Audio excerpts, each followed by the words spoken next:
ስለ አንድ የፍልስፍና ዘውግ በሰፊው የምናወራ ይሆናል። ካንተም ብዙ የምንማር እንደሚሆን አምናለሁ። ከመጀመራችን በፊት ግን አንድ ብዙ ጊዜ በግልጽ ግንዛቤ የማይወሰድበት ጉዳይ እንዳለ አምናለሁ። በሀገራችን ፍልስፍና ሲባል ብዥታ አለ። ፍልስፍና ሲባል ሃይማኖትን የሚያስጥል፣ ፍልስፍና ሲባል ከአምላክ የሚያጣላ ተደርጎ ይወሰዳል። ከመነሻችን እንደ መጀመሪያም እንዲሆን ፍልስፍና ምንድን ነው? አመሰግናለሁ። ስለዚህ ቅድም እንዳልከው ከፍልስፍና ምንድነው ምንስ አይደለም ከሚሉት መጀመር በጣም ኢምፖርታንት ነው። በተለይ በእኛ ሀገር ለፍልስፍና ያለው አስተሳሰብ፣ ትርጓሜ፣ አመለካከት የተዛነፉ ናቸው ብዬ ነው የማስበው። በእኛ ሀገር ብቻ ሳይሆን በሌሎቹም ዓለማት፣ በእርግጥ በሌሎቹም ዓለማት ምዕራባውያንን ላይወክል ይችላል፣ ግን እነሱም አካባቢ ግን የተዛነፈ ትርጓሜ እንዳለ አውቃለሁ። ፍልስፍና ምንድነው? ምንስ አይደለም? ፈላስፋ ማን ነው? ማንስ አይደለም? ፍልስፍና ዛሬ ያለ ወይስ ድሮ ቀረ የሚሉት አስተሳሰቦች አብሮ የሚነሱ ነገሮች ናቸው። ስለዚህ ፍልስፍና ምንድነው የሚለው ራሱ የፍልስፍና አማካኝ ጥያቄ ነው ማለት ነው። ፍልስፍና ምንድነው? ሰው ምንድነው? ህይወት ምንድነው? እውነት ምንድነው? ውበት ምንድነው? ፍትህ ምንድነው? እንደዚህ አይነት ነገሮችን በመታነሳበት ሰዓት ላይ እያነሳ ያለው የፍልስፍና ጥያቄ ነው። ህግ ምንድነው ስትል የህግ ጥያቄ ሳይሆን የፍልስፍና ጥያቄ ነው። ወይንም ደግሞ ምጣኔ ሀብት ምንድነው ስትል የኢኮኖሚክስ ጥያቄ አይደለም፣ የፍልስፍና ጥያቄ ነው ማለት ነውና ፍልስፍና በጣም ረቂቅ ነው። ነገር ግን ደግሞ በገዘፈው ዓለም ውስጥ ደግሞ ተገልጦ ደግሞ የምናይባቸው መንገዶች አሉ። የቃሉን ትርጓሜ ብቻ ዝም ብለን ብናየው ፊሎሶፊ የሚለው ወይም ፊሎሶፊያ ከሚለው ሁለት የግሪክ ቃል እንደተገኘ ነው የምናውቀው። ፊሎ ወይም ሶፊያ ከሚሉ ቃላቶች ነው የተገኘው። በግሪክ ውስጥ በርካታ አማልክቶች አሉ አንተ እንደምታውቀውና ከነዛ አማልክቶች መካከል አንደኛው ሶፊያ ናት። እንግዲህ ሶፊያ ጥበብ አማልክት ናት። እንግዲህ ፊሎ ማለት ደግሞ ፍቅር ማለት ነው። በርካታ የፍቅር አይነቶች አሉ በግሪክ እንደምታውቀው፣ ፊሎ፣ ኤሮስ፣ አጋፔ እንደዚህ በርካታ፣ አንዳንዶቹ ወደ 4፣ አንዳንዶቹ ወደ 7፣ አንዳንዶቹ በርካታ ትርጓሜ ይሰጧቸዋል። እኛ ፍቅር ብለን በደምሳሳው እንደምንጠራው አይደለም። በግሪክ ውስጥ ፍቅር የሚለው ቃል በተለያየ መልክ ይገለጣል ማለት ነው። የቤተሰብ ፍቅር፣ የተቃራኒ ጾታ ፍቅር፣ የመለኮት ፍቅር፣ ደግሞ እንደዚህ የነገሮች ፍቅር ተብሎ የሚገለጥባቸው መንገዶች አሉ። ሶ ፊሎሶፊ ማለት the love of wisdom ማለት ነው። ጥበብን መውደድ፣ ጥበብን ማፍቀር ማለት ነው። ፈላስፋ ማለት ደግሞ አፍቃሪ ጥበብ ማለት ነው። ሆኖ ግን በፈላስፎቹ መካከል ፍልስፍና ምንድነው ምንስ አይደለም የሚለው ግልጽ ያለ እና ወጥ የሆነ ትርጓሜ የለውም። ግን የሚያስማማን ነገር አለ። እሱም ምንድነው?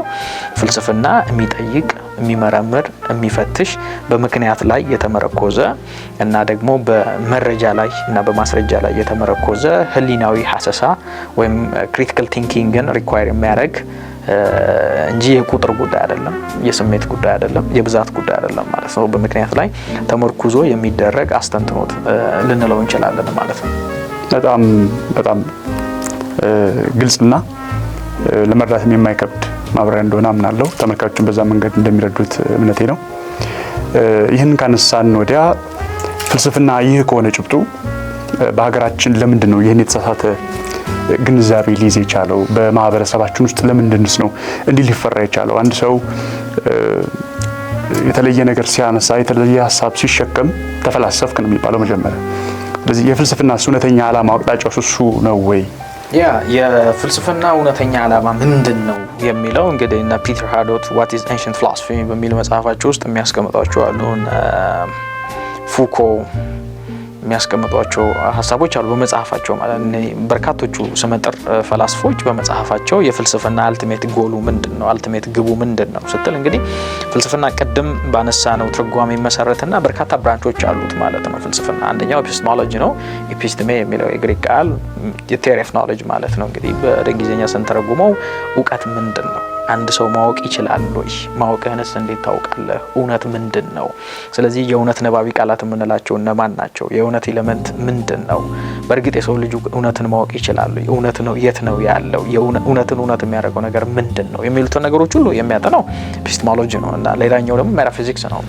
ሜታፊዚክስም ከሁለት የግሪክ ቃል የተገኘ ነው። ሜታ ኤንድ ፊዚክስ። ሜታ ማለት ቢዮንድ ወይም አፍተር ማለት ነው። አፍተር ፊዚክስ። ስለዚህ ፊዚክስ እንደምታውቀው ይሄን ቁስ አካላዊውን ዓለም በቅመራ ለማጥናት የሚሞክረው ነገር አለ። ግን ደግሞ እውነታው ግራቪቲ ብቻ አይደለም ያለው ወይም የሆነ ስትሮንግ ወይም ዊክ ኒውክሊየር ፎርስስ ብቻ አይደሉም ያሉት። ሶ ቢዮንድ ዲስ አለ ማለት ነው። ሜታፊዚካል ጥያቄዎችን ያነሳል። ፈጣሪ ሊሆን ይችላል። ስለዚህ ዲቫይን ሪያሊቲን ይጠይቃል ማለት። ስለዚህ ስለ አንድ ነገር አለ ወይም የለም ስንል እየጠየቅን ያለ ነው ሜታፊዚካል ጥያቄዎችን ስለ ኑባሬ የምንለው ማለት ነውና እነሱ የሚጠኑት በሜታፊዚክስ ነው እንጂ አንድ ነገር ቆንጆ ነው ቆንጆ አይደለም ማለት አይችልም ሳይንስ። እሱንም የሚያጠናው ፍልስፍና ነው ማለት ነው። እሱን ደግሞ የሚያጠናው ኤስቴቲክስ የሚባለው የፍልስፍና ብራንች ነው ማለት ነው። ይሄ መኪና ጥሩ ነው፣ ይሄ መኪና ጥሩ አይደለም፣ ይሄ ቤት ጥሩ ነው፣ ይሄ ቤት ጥሩ አይደለም፣ እቺ ልጅ ቆንጆ ናት፣ እቺኛዋ ደግሞ ልጅ ቆንጆ አይደለችም ስትል በሳይንስ አይደለም የምታጠናው፣ በኤስቴቲክስ ነው የምታጠናው። ስነ ውበት በሚለው የፍልስፍና አንደኛው ብራንች ነው። ሌላኛው ኤግዚኦሎጂ የምንለው እንግዲህ እዛው ኤስቴቲክስ ሞራሊቲ ብለን የምናነሳቸው ሀሳቦች አሉት። አንድ ነገር ጥሩ ነው ወይም መጥፎ ነው ስትል እንግዲህ እሱ በፊዚክስ አይደለም የሚጠናው እንደምታውቀው፣ ወይም በሜዲካል ሳይንስ አይደለም የሚጠናው፣ ወይንም በሆኑ ነገር ምናምን የሚጠናው በፍልስፍና ነው። ከዛ ውስጥም ደግሞ እንትን ብለን የምንጠራው ማለት ነው ሞራል ወይም ኢቲክስ ወይም የስነ ምግባር ብለን በምንጠራው በሱ። ሌላኛው ሎጂክ ነው እንግዲህ ስነ አመክንዮ የምንለው ነው። በሎጂክ የአንድን ነገር የነገሮችን ተፋልሶ ብቻ ሳይሆን የነገሮችን እንዴት ሆኖ ቫሊድ እንዴት እንደሚሆን ኢንቫሊድ አንድ አርጊመንት እንዴት አርጊመንት ሜክ ታደርግበት ሙግት እንዴት እንደምታዋቀርበት። ስለዚህ ፍልስፍና አላማው የሰው ልጅ ከነበሩበት ህይወት ከነበሩበት ሀሳብ ከፍ ማድረግ ነው። አልቲሜት ግቡ የሰውን ሁለንተና መቃኘትና the good life የሚባለው ነገር ወይንም ደግሞ ኖብል ካራክተር ሰዎች እንዲኖራቸው ነው የፍልስፍና ዋናው አላማው ማለት ነው። ስለዚህ ቶለራንስን አብዝቶ ይሰብካል ማለት ነው። ያንተ ብቻ አይደለም እውነት፣ መንገዱም እውነቱም አንተ ብቻ የምትለው ሳይሆን ሌላኛውም ሰው የሚለው ነው። ስለዚህ አንተና እሱ ኮኤግዚስት ማድረግ ትችላላችሁ። ኢትስ ኦኬ። ልዩነት ቢኖራችሁ አብራችሁ መኖር ትችላላችሁ እኮ። ለምን መንገዱም እውነቱም ይሄ ብቻ ነው የሚባል ነገር እኮ የለም። ሁሉን አታውቅም አንተ። ስለዚህ ከማታውቀው ነገር መካከል ምናልባት ያኛው ሊሆን ይችላል። ስለዚህ ዝም ብለህ የኔ ብቻ ነው ማለት መቻል የለብም። ስለዚህ ቶለራንስን ያስተምርሃል ማለት ነው። እሱ ብቻ ሳይሆን ደግሞ የሰው ልጅ ኖረ የሚባለው ጥሩ ላይፍ ሲኖር ነው። አየ። ስለዚህ ኢማኑኤል ካንት ከጉድ ዊል ይጀምራሉ ማለት ነው። ስለዚህ አንድን ነገር ስላደረክበት ውጤቱን ሳይሆን ያደረክበት መነሾ አየ። የትን ፍጩ ዱቄቱን አንጮ ብቻ ሳይሆን የት ነው የተፈጨው፣ እንዴት ነው የተፈጨው፣ ለምን ነው የተፈጨው ምናምን የሚለውንና ምንድነው ሞቲቭህ በጎ ነገር ስላደረክ አይደለም። አየ በጎ ነገር ያደረክበት ያ ሞቲቭ እሱ ራሱ ወሳኝነት አለው ብሎ ኢማኑኤል ካንት የሚያነሷቸው ሀሳቦች አሉ። ስለዚህ በአጠቃላይ ፍልስፍና ለሰው ልጅ ያላደረገችው ምንም ነገር የለም። ሰው ግን የተረዳት አይመስለኝም በአግባቡ ማለት ነው። የትኛውንም ዲሲፕሊን ስታጠና ፍልስፍና አለበት። ህግን ስታጠና የህግ ፍልስፍና አለ። አርኪቴክቸር ምናምን ካጠና አርኪቴክቸር የራሱ ፍልስፍና አለው። የትኞቹም ህክምናንም ካጠና ህክምና የራሱ ፍልስፍና አለው። የትኞቹም ነገሮች የምንጠቅስልኝ ነገር ወይም የምንጠቅሳቸው ነገሮች በዩኒቨርሲቲ ሌቭል የምናስተምራቸውም የተለያዩ ዲፓርትመንቶች እነሱ የየራሳቸው ፍልስፍና አላቸው ማለት ነው። ፍልስፍና ብቻ ነው በራሱ የሚጠናው። ሌሎቹ እያንዳንዳቸው በፍልስፍና ይጠናሉ ማለት ነው። በሌላ ቋንቋ ምን ማለት ነው? በሚድል ኤጅ ላይ በነበረበት ጊዜ ወይ ሜዲቫል ፔሪየድ ላይ ፊሎሶፊ ዘ ኩዊን ኦፍ ሳይንስ ይሉ እንደነበረው ማለት ነው። ዜንና አኳይነስ ሲመጡ ደግሞ ቲዮሎጂ ዘ ኩዊን ኦፍ ሳይንስ ምናምን ብለው ቀይሯት። የሆነ ሆኖ ግን የሚያመለክተው ነገር ምንድነው?